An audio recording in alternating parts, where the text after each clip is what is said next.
Isa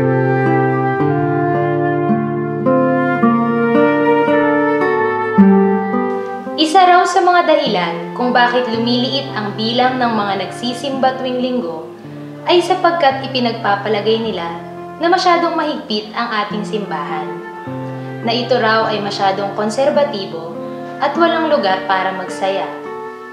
Kaya nga maraming nahihila sa mga grupo na kung saan ay may mga katabi ka pang mga artista habang nakataas ang mga kamay at sumasamba.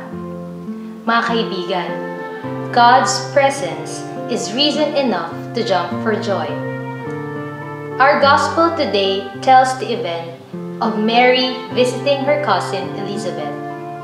Hindi ba't ang sanggol sa sinapupunan ni Elizabeth ay lumukso sa pagbisita at pagbati ni Maria?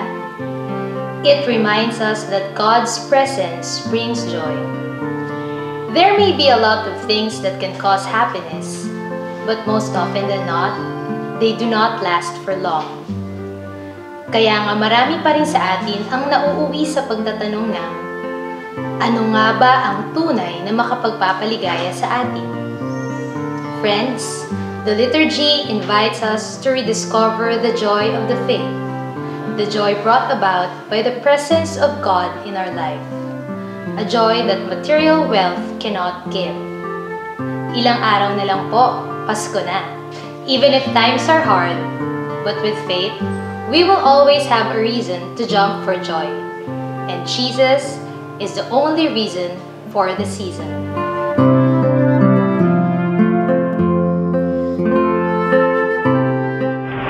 Yung buhay po kami malusog, kahit pa paano nakaraos din kami. Yan lang, araw-araw, yan lang.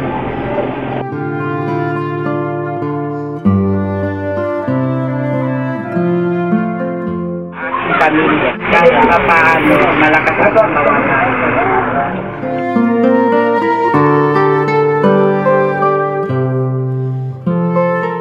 Naghahanda kami sa Pasko, kahit pa paano celebrate kami lahat kami pamilya.